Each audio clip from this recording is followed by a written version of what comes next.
Amados irmãos, bom dia a todos que estão ao alcance da nossa transmissão. Queremos render graças a Deus pelo doce privilégio que Ele está nos concedendo mais uma vez de estarmos aqui juntos com vocês, nesse tempo que nós denominamos Escola Bíblica Dominical.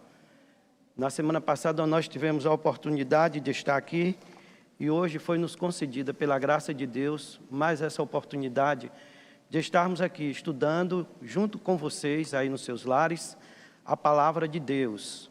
Nós estamos estudando nesse tempo na nossa EBD o livro Coronavírus e Cristo, escrito pelo pastor americano John Piper. Nós já tivemos 3 lições desse livro e hoje nós estaremos começando a lição de número 4, falando sobre a soberania de Deus. A soberania de Deus sobre tudo e sobre todos. Mas eu quero ler com você, aí no seu lar, um texto da Palavra de Deus que nos fala exatamente sobre essa soberania de Deus sobre tudo e sobre todos. Convido você aí no seu lar a abrir as suas Bíblias no livro do profeta Isaías, capítulo 44. Isaías 44, a partir do primeiro versículo. Isaías 44, um dos profetas maiores. Isaías 44, a partir do primeiro versículo, diz assim: Agora, pois, ouve, ó Jacó, servo meu, e tu, ó Israel, a quem escolhi. Assim diz o Senhor, que te criou e te formou desde o ventre e que te ajudará. Não temas, ó Jacó, servo meu, e tu, Jesurim, a quem escolhi. Porque derramarei água sobre o sedento e rios sobre a terra seca. Derramarei o meu espírito sobre a tua posteridade e a minha bênção sobre os teus descendentes. E brotarão como a erva, como o salgueiro, junto aos ribeiros das águas. Este dirá: Eu sou do Senhor, e aquele se chamará do nome de Jacó. E aquele outro escreverá com a sua mão ao Senhor, e por sobrenome tomará o nome do Senhor. Assim diz o Senhor, Rei de Israel e seu Redentor, o Senhor dos Exércitos: Eu sou o primeiro e eu sou o último, e fora de mim não há Deus. E quem proclamará como eu, e anunciará isto, e o porá em ordem perante mim, desde que ordenei um povo eterno? E anunciei-lhes as coisas vindouras e as que ainda hão de vir. Não vos assombreis, nem temais, porventura desde então não vos fiz com ouvir, não vos fiz anunciar, porque vós sois as minhas testemunhas. Porventura não há outro Deus fora de mim? Não há outra rocha que eu conheça? Todos os artífices das imagens de escultura são vaidade, e as suas coisas mais desejáveis são de nenhum presto, e as suas próprias testemunhas nada veem, nem entendem, para que sejam envergonhados. Que Deus abençoe a sua palavra lida. Convido você, aí no seu lar, a orar conosco. Senhor, obrigado por estarmos adorando o Teu nome nesta manhã, nesse dia que nós dedicamos a Ti, que nós chamamos o Dia do Senhor. Obrigado porque nesse momento, em muitos lares, estão, ó Deus, pessoas cultuando ao Teu nome. Queremos, ó Deus, que nesse momento, muitos irmãos, queridos nossos, estão aí nos seus lares, participando conosco desse tempo de pregação, de estudo da Tua Palavra. Agora que estaremos, ó Deus, estudando este livro, queremos Te pedir sabedoria dos altos céus, e que o Senhor esteja, ó Deus, levando cativo todo pensamento contrário, e que possamos ter um coração aberto às verdades da Tua Palavra. Te pedimos em nome de Jesus. Amém. O texto que nós lemos fala sobre a soberania de Deus, e nós não vamos discorrer, porque o nosso tempo não é tão grande assim, mas queremos só ressaltar como o profeta aqui exalta a soberania de Deus, o poder de Deus, a grandeza de Deus, o poder de Deus, a ação de Deus sobre tudo e sobre todos. E quando eu falo sobre tudo e sobre todos, nós olhamos para a nossa lição, para o que nós estamos estudando nesse tempo, que o mundo todo vive esse momento de pandemia, esse momento de expectativa da cura através de uma vacina que nós cremos que virá. nós podemos ver que Deus não está alheio, como nós já dissemos a semana passada aqui, a essa situação. Deus está presente nessa situação. E o autor deste livro, ele até apresenta uma frase muito interessante. Ele diz que nesse tempo é uma providência agridoce de Deus. Então, ele quer dizer que há nesse momento coisas amargas e doces que estão invadindo os lares e os corações das pessoas. Isso é uma afirmação que ele faz no capítulo 2 deste livro que nós estamos estudando. E uma outra afirmação também que ele faz é que a relevância da palavra de Deus nesse tempo de pandemia não diminuiu, mas precisamos estar olhando para a palavra de Deus, naquilo que o apóstolo Paulo ensinou lá em 2 Coríntios capítulo 6, que você sabe muito bem, quando ele diz que em tudo entristecidos somos, mas estamos sempre alegres. Então, estar alegre nesse momento, trazer para o seu coração esperança, como nós já ouvimos nesta manhã através do nosso irmão Ronald, traz alento ao nosso coração e a certeza de que nós servimos a um Deus que é soberano, a um Deus que se importa conosco, a um Deus que tem planos e propósito em nos abençoar e fazer qualquer situação difícil em uma situação boa e maravilhosa e abençoadora. Lembra da história de Noemi? A Bíblia fala lá no livro de Ruth que Noemi, aqui na nossa lição, fala sobre Noemi. No livro de Ruth, um dos livros históricos do Velho Testamento, a Bíblia fala de Noemi e o seu marido Elimeleque. E a Bíblia diz que houve uma fome na terra onde eles moravam, na terra de Judá. E eles então foram para uma outra terra, e lá naquela terra aconteceu tanta tristeza com aquela família. Elimeleque morreu, seus 2 filhos morreram, e ficou apenas aquela viúva com suas 2 noras. Mas o que Deus fez? Deus reverteu toda aquela situação, por o seu amor àquela família, porque tinha um propósito soberano naquela família. E o que aconteceu?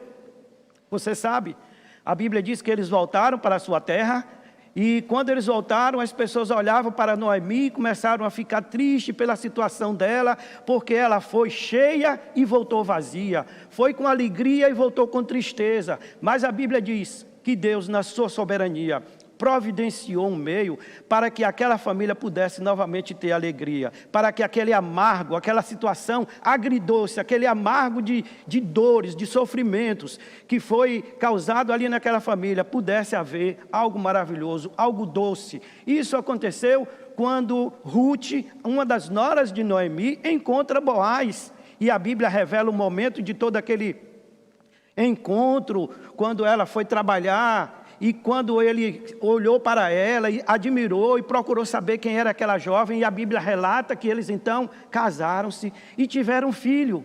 E você sabe quem foi esse filho? A Bíblia diz que a Ruth nasceu um filho, e o nome desse filho foi Obed. Quem é Obed? Você sabe. Obed foi o pai de Jessé, que foi pai de Davi.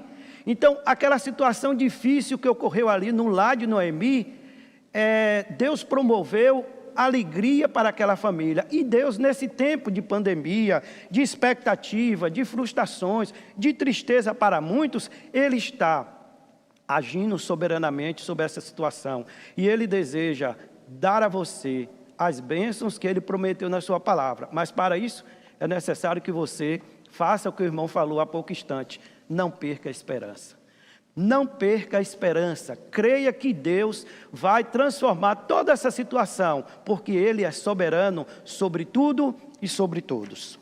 A nossa lição de hoje está aqui na página 35 do nosso livro, Coronavírus e Cristo.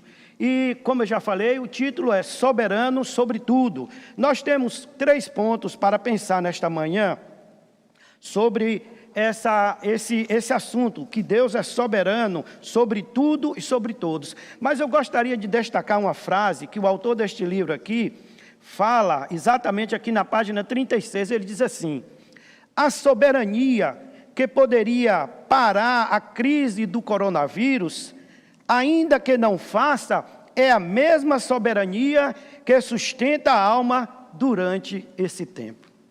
A soberania de Deus, o poder de Deus, a grandeza de Deus, a majestade de Deus, que poderia nesse exato momento parar essa crise, esse vírus, fazer ele acabar ser extinto totalmente da face da terra. É a mesma soberania que sustenta a alma durante esse tempo. Então, creia nessa verdade, e essa soberania, e esse homem que é dotado dessa soberania é o seu Pai, é o seu Deus, que sustenta a tua vida, que lhe deu mais um dia de vida, que te acordou nesta manhã, que tem suprido nos seus lares todas as suas necessidades. Então, creia nisso, que Ele sustenta a tua vida, que Ele é soberano sobre essa situação que nós estamos vivendo. Então, o primeiro ponto daqui da nossa lição é o que Deus quer, Ele faz.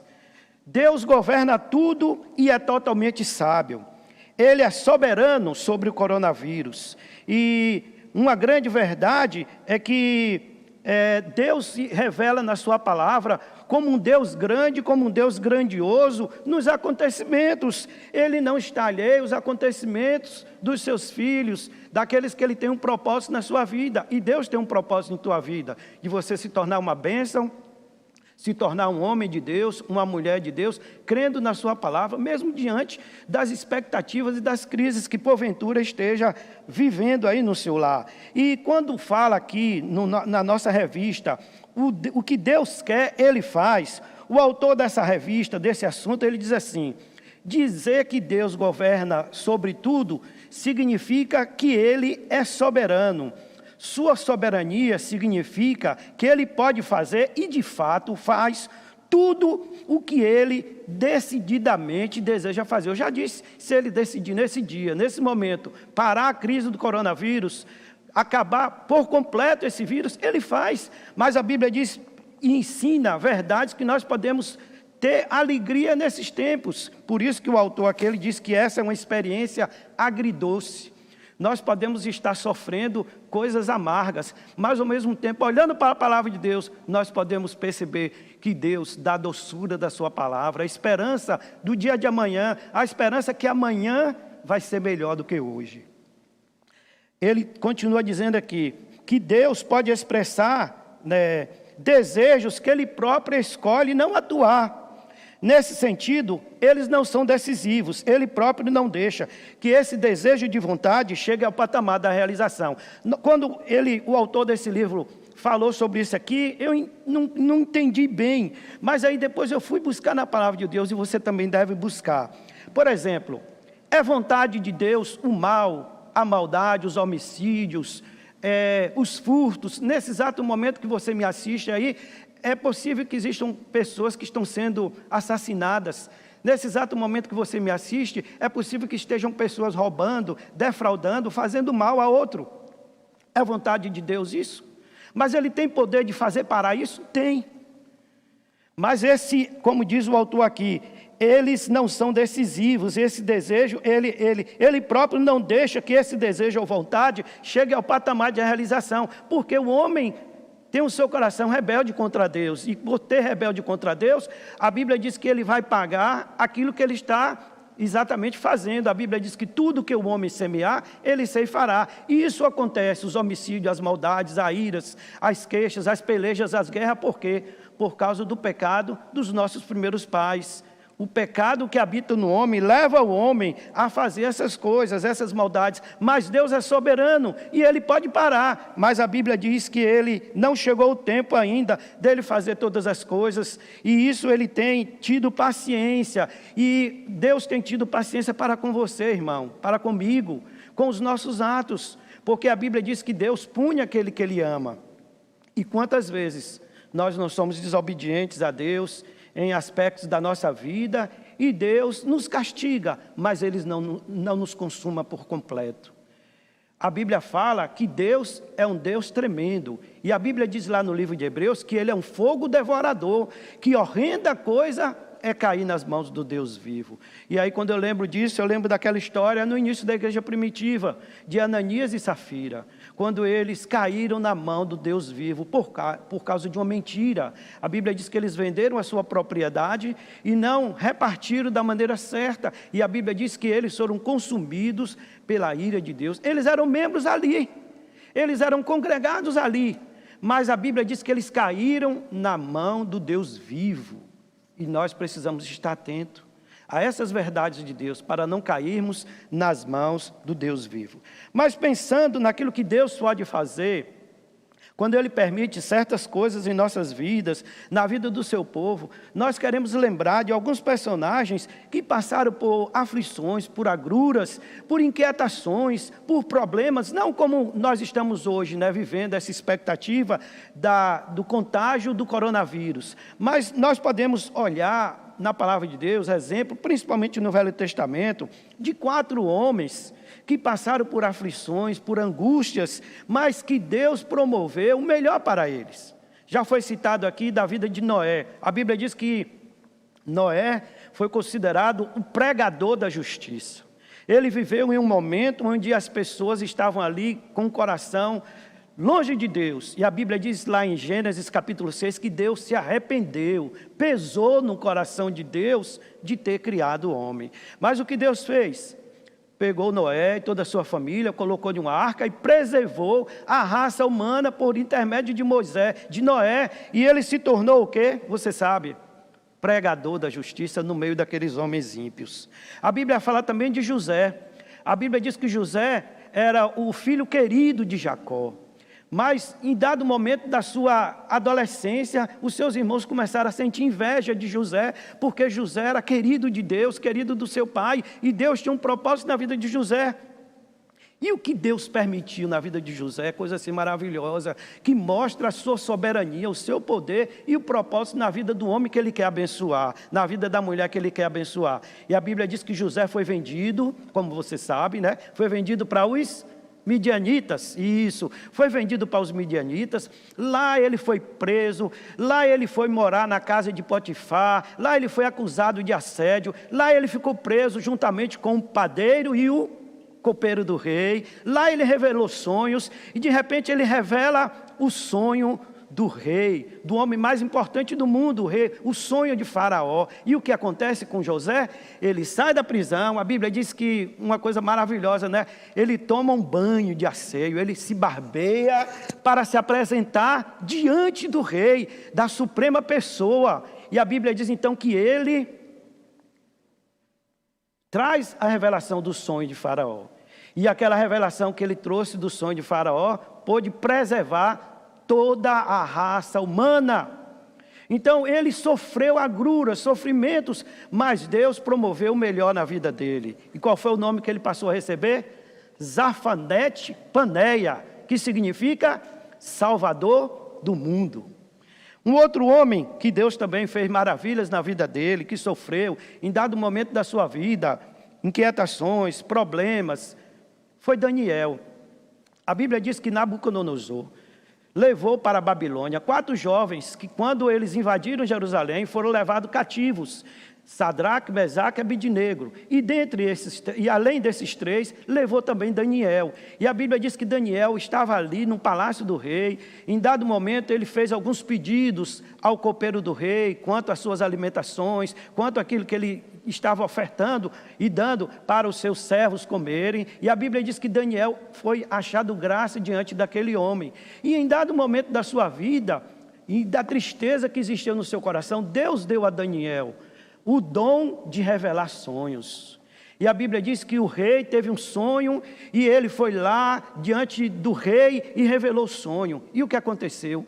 Tudo aquilo aconteceu de verdade, aquele sonho foi real na vida do rei Nabucodonosor. E a Bíblia diz que, mais tarde, aquele homem que era querido do rei foi jogado numa cova dos leões, como você sabe. E lá na cova dos leões, para que os leões o devorassem, a Bíblia diz que Deus não permitiu.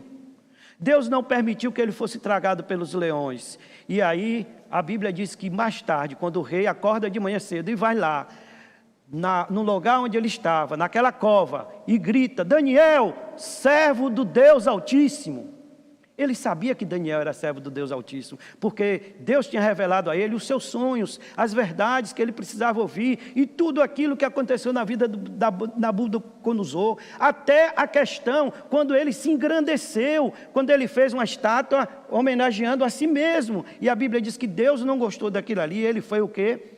Pastar no campo como os animais, comendo relva, comendo grama, comendo capim. E lá ele lembrou das coisas que Deus tinha ensinado a ele através de Daniel, e ele glorificou a Deus, se arrependeu da sua atitude orgulhosa diante de Deus. E aqui ele está chamando Daniel, servo do Deus Altíssimo. Então Daniel, assim como nós, podemos passar por aflições, podemos passar por angústias, e quando Deus quer abençoar, nada pode impedir os propósitos de Deus. Quando Deus quer fazer maravilhas em nossas vidas, nada pode impedir, pois, como diz a palavra de Deus, agindo eu, quem o impedirá? Deus mesmo falando, agindo eu, quem o impedirá? Então, o agir de Deus na tua vida, meu irmão, minha irmã, que está aí no seu lar, pode ser maravilhoso, mas para isso é necessário que você ande nos caminhos de Deus. É necessário que nesse tempo de pandemia você creia que Deus está presente como soberano, como o que Ele quiser fazer, Ele faz. E você tem que confiar e esperar ansiosamente no Senhor. Há um verso na palavra de Deus, no livro de Lamentações, capítulo 3, versículo 32 e 33, que diz assim: ainda que entristeça alguém, terá compaixão, segundo a grandeza das suas misericórdias, porque não aflige nem entristece de bom grado os filhos dos homens. Deus não aflige nem entristece de bom grado os filhos dos homens. É possível que você esteja nesse momento aí passando dificuldades, angústias, não só do coronavírus, mas de outras enfermidades, o desemprego, as contas aí que você está aí, várias contas da Coelba, da Imasa, a preocupação com tantas outras coisas, com um parente que está longe, com um familiar, os cuidados que nós precisamos ter nesse tempo das pessoas que são mais vulneráveis a esse vírus, todas essas expectativas, todas essas coisas, e nós olhamos para a palavra de Deus e diz: Senhor, Tu és soberano, Tu és grandioso, Tu criou todas as coisas, e por que isso, Senhor? A Bíblia diz que se Ele lhe entristecer, se Ele promover algo na sua vida que vai causar dor, a Bíblia diz que isso não é de bom grado para Ele, porque Ele tem um propósito. A Bíblia diz que todas as coisas juntamente contribuem para o bem daqueles que amam a Deus. Então, nesse momento, creia que todas as coisas podem juntamente contribuir para o seu bem, para a edificação da sua vida, para o seu crescimento espiritual, para o bem do seu lar. A semana passada, nós falamos sobre Moisés. A Bíblia diz, como nós falamos, que Moisés desobedeceu a Deus naquele momento ali em Números, capítulo 20, quando ele bateu na rocha com o bordão de Arão. E a Bíblia diz então que ele foi destituído de entrar na terra prometida. Vocês sabem disso. E a Bíblia diz que Deus, usando de bondade, de sinceridade, de honestidade, de santidade, de temor, de soberania e de amor para com Moisés, cuida de Moisés até o último momento. O que Deus fez? Levou Moisés lá no Monte Nebo, como vocês ouviram a semana passada. E a Bíblia diz que lá no Monte Nebo ele mostra a Moisés toda a beleza de Jerusalém, a cidade das palmeiras, o Jordão, todas aquelas maravilhas que esperava o povo de Deus. Mas Deus disse para Moisés o quê? Moisés, toda essa beleza aí, você não vai poder pisar os pés. Moisés, a Bíblia diz em Deuteronômio capítulo 3, que por 3 vezes ele rogou ao Senhor para que o Senhor permitisse entrar. Ó Deus, o Senhor falou, mas ó Deus, ó Deus, ó Deus. Deus não negou a sua palavra. E a Bíblia diz então que mostrando bondade para com Moisés, lá no Monte Nebo, a Bíblia diz que ele foi enterrado por Deus. Deus cuidou até nos últimos momentos da vida de Moisés. Deus o enterrou. Foi Deus que enterrou Moisés, o único homem na Bíblia que Deus fez isso. Pois ele era amado pelo povo, tinha conduzido o povo até próximo da terra prometida. Você também, meu irmão, minha irmã, é amado de Deus. E por ser amado de Deus, você tem que entender que como um homem e mulher de Deus, que é amado de Deus, que tem Deus como seu Pai, você precisa amar as coisas que Deus ama. E o que Deus ama é a verdade, o ajuntamento solene, o estar na casa de Deus, fazer a vontade de Deus, buscar os seus ensinos, os seus preceitos, as verdades contidas na sua palavra, andar na luz, se arrepender dos seus pecados, viver em conformidade com aquilo que Deus falou na sua palavra. Isso é atitudes de um homem e de uma mulher que é amado por Deus. Porque nós não podemos amar e ao mesmo tempo entristecer. amar e ao mesmo tempo odiar, amar e ao mesmo tempo desobedecer. E como nós fazemos isso? Com as nossas atitudes, com as nossas ações, desobedecemos, somos levados compulsivamente sempre ao erro. Todos os dias caímos naquele mesmo pecado, naquela mesma maldade. Sabemos que Deus fala na sua palavra que aquilo ali vai trazer consequência, como trouxe para Moisés, mas desobedecemos, descumprimos e, infelizmente, vamos pagar o preço, como Moisés pagou. Conduziu o povo todo, realizou milagres, várias maravilhas. A Bíblia fala que ele sofreu também, quando ele foi humilhado, vagando pelo aquele deserto, fugindo da ira de Faraó, porque ele tinha matado um egípcio que estava maltratando um judeu, como você sabe essa história. E lá, Deus providenciou um encontro com a família de da sua esposa, de Zípora. E lá, Deus começou a falar a ele. De repente, Deus se revela para ele lá no monte, mandando que ele voltasse para a sua terra, para que ele pudesse ser o libertador. A Bíblia fala que ele passou a ter o nome de o libertador, mas ele, em dado momento da sua vida, falhou. E nós precisamos ter cuidado. Qual nome você tem? Irmão fulano de tal. Então, preserve esse nome. Faça fazer valer a pena esse nome de crente, de irmão que você tem, para que Deus assim seja glorificado na sua vida e o seu fim seja um fim glorioso. O seu fim seja um fim glorioso. Segundo ponto, fala sobre a soberania universal. Nós já lemos aqui, em Isaías 44, falando sobre Deus, sobre a bondade e a grandeza de Deus.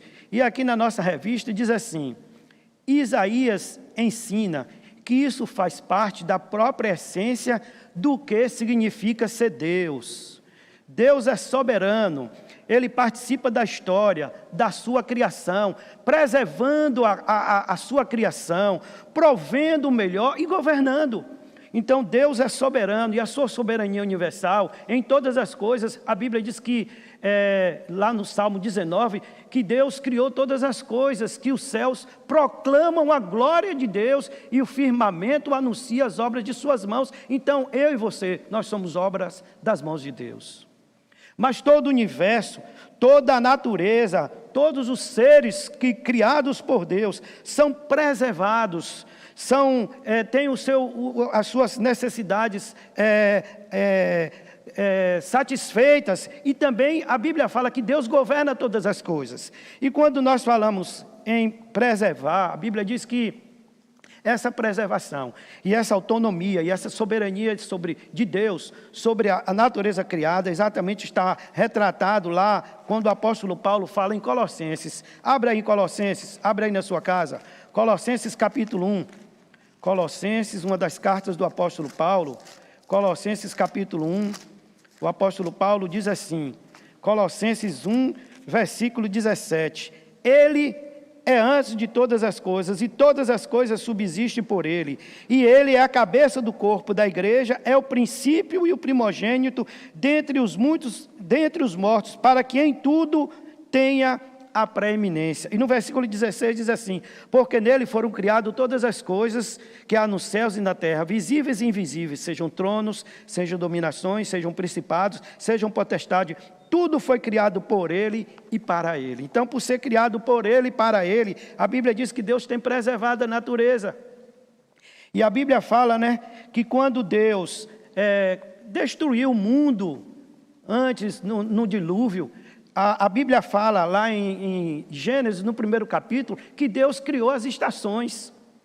E há um versículo muito interessante que está em Gênesis capítulo 8, versículo 22. Uma promessa que Deus faz, cumprindo a sua palavra, porque a Bíblia diz que Deus vela pela sua palavra para cumprir. Deus criou o homem e colocou no jardim. Em dado momento da sua caminhada, como nós já ouvimos aqui, o homem desobedeceu a Deus. Mas a Bíblia diz que Deus, em Gênesis capítulo 8, versículo 22, diz assim para o homem: após as águas do dilúvio terem diminuído e Noé ter feito todas aquelas pesquisas para saber como é que estavam as coisas, a Bíblia diz assim: enquanto a terra durar, sementeira e cega, e frio e calor, verão e inverno, dia e noite não cessarão. Promessa de Deus, palavra de Deus, para que a humanidade, para que a sua criação fosse preservada. A Bíblia fala também que Deus provém o melhor para todos nós. Nesse momento, é possível que você esteja aí se alegrando com a bondade de Deus, com a provisão de Deus no seu lar, com o salário que você recebeu, com a aposentadoria que você recebeu, com o benefício que você recebeu do governo, porque você trabalha em comércios informais e não está podendo, nesse tempo, ganhar o seu dinheirinho para vender aquilo que você faz, aquilo que você fabrica. Então, agradeça a Deus pela provisão dEle, pelo suprimento dEle, pela sua soberania, pelo aquilo que Ele tem feito no seu lar, provendo sempre o melhor e não deixando, como diz a palavra de Deus, lá no salmista, que o justo venha mendigar o pão.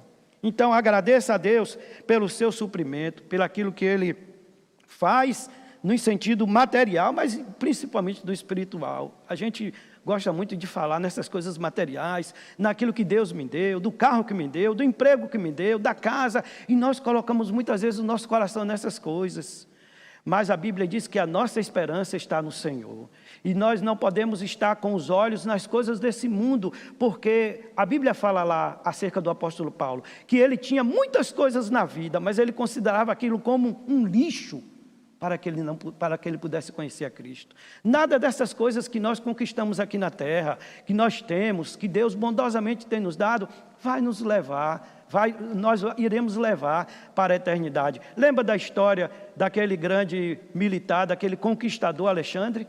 Quando ele morreu, os seus 3 pedidos, não vou contar porque não dá tempo, mas um dos pedidos que ele fez às pessoas que o acompanhavam nos últimos instantes da vida dele, é que ele queria que todas as riquezas que ele tinha, que ele conquistou em todo o seu tempo de grande militar, que conquistou o mundo conhecido daquela época, Alexandre o Grande, fosse colocado dentro do seu caixão. E fosse colocado também num caminho onde o seu caixão seria levado para ser enterrado. Porque ele quis dar aquela mensagem para que essas coisas que nós conquistamos não tem valor nenhum. Não tem valor nenhum. Então, o que tem valor é o agir de Deus na tua vida, é o seu contato com Deus, é a sua fé em Cristo, é a única coisa que nós iremos levar para lá.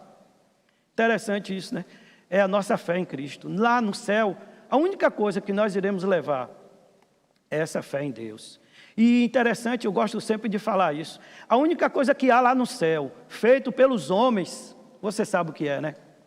Só existe uma coisa no céu que foi feito pelos homens: os cravos na mão do nosso Salvador. A única coisa que os homens conseguiram fazer no céu, as marcas na mão de Jesus. E a Bíblia diz lá no livro do profeta Zacarias, que no dia final, quando formos apresentados ao grande rei, nós perguntaremos: Senhor, que feridas são essas em tuas mãos? E ele vai responder, você sabe, né? São feridas por quem fui ferido na casa dos meus irmãos. A única coisa. Então, essas coisas que acontecem conosco, esses momentos de ansiedades, de temores, passarão. E a glória que nos espera é gloriosa. Por quê? Porque Deus é soberano. Deus é o nosso Pai. Deus é o seu Pai. Então, creia que o seu Pai vai estar sempre com você, lhe dando sempre o melhor. E isso fala do governo de Deus, da ação de Deus, do reino de Deus entre nós, que é exatamente o governo de Deus em nós e nas nossas vidas, no mundo, sustentando todas as coisas pela palavra do seu poder. O terceiro ponto, para terminar, do nosso estudo dessa manhã, falando sobre a soberania de Deus, diz exatamente assim, que nesse tempo não é uma época para visões sentimentalistas de Deus. E aí o autor diz assim: esta não é uma época para visões sentimentalistas de Deus. É uma época agridoce. Ele gosta muito de usar essa palavra, agridoce. Eu não gostei muito dessa palavra, mas agridoce significa doce e amargo, né? Você sabe, aí, principalmente as mulheres.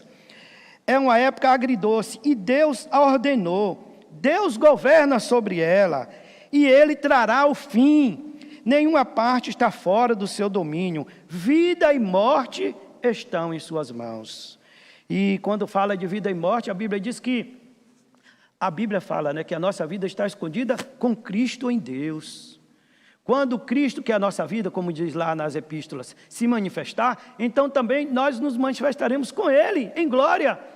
E essa manifestação de Deus será o quê? O dia glorioso, onde estaremos para sempre com Ele, longe de todo coronavírus, longe de toda ansiedade, longe de todos os temores, longe das tribulações desse mundo presente, longe daquilo que nós hoje encaramos como temeroso, como preocupante, como algo assim que tem incomodado o nosso coração. Então, meu irmão, minha irmã, creia que Deus está, nesse tempo, trazendo alento ao teu coração. Creia nas verdades que Deus tem para revelar a você. Creia que Ele pode fazer o melhor, que Ele pode transformar toda a adversidade em bênção, como Ele fez na vida de José, como Ele fez na vida de Daniel, como Ele fez na vida de Moisés. Deus pode fazer essa maravilha em sua vida. O irmão já citou aqui, o irmão que tomou a palavra antes, o irmão Ronald, sobre a vida de Jó.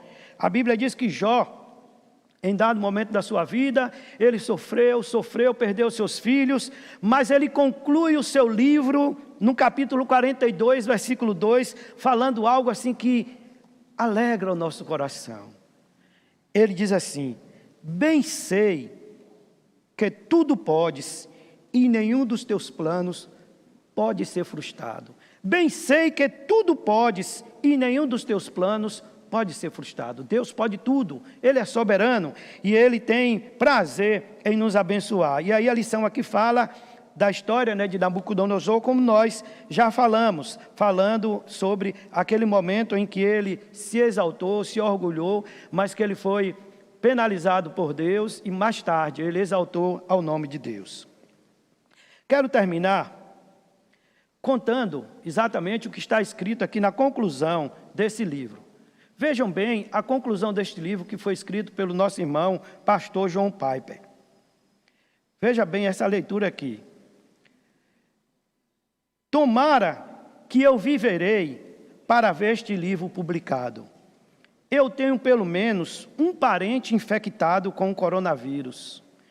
Tenho 74 anos e meus pulmões estão comprometidos com coágulo de sangue e bronquite sazonal. Mas esses fatores, em última instância, não decidem. Deus decide. Essas boas notícias, sim. Vou tentar, então, mostrar no próximo capítulo, que será a próxima lição, na próxima semana, a lição 15, que será ensinada aqui na escola dominical. Então, eu quero concluir a minha palavra nesta manhã, lembrando que o nosso Deus está presente nessa situação, que Ele deseja fazer maravilhas em nossas vidas, mas algo que deve ser bastante importante é que nós não podemos perder a esperança. Eu gosto sempre dessa frase, não perca a esperança. Um irmão amado aqui da nossa igreja, certa vez ele foi em um congresso, eu lembro sempre disso, porque ele é a pessoa do nosso coração. E ele, se ele estiver nos vendo nesse momento, ele vai lembrar disso. E talvez ele já sabe até o que eu vou contar. Ele foi em um congresso e lá ele conheceu um pastor de renome na nossa nação. E ele deu então a Bíblia dele, ou um livro que ele tinha, para que aquele pastor pudesse botar o seu nome. E aquele pastor colocou exatamente a frase: não perca o ânimo, não perca a esperança. E aquele irmão já compartilhou isso comigo, que aquela verdade na vida daquele homem, que ele expressou, que ele anotou naquele livro, dando para aquele irmão, deve ser uma grande verdade na nossa vida e no nosso coração, irmãos. Não perder a esperança, não perder o ânimo. Muitas vezes somos desanimados, somos assim, queremos largar tudo, queremos desistir das coisas, não queremos mais nos cuidar, nos entregamos a coisas que não trazem alegria.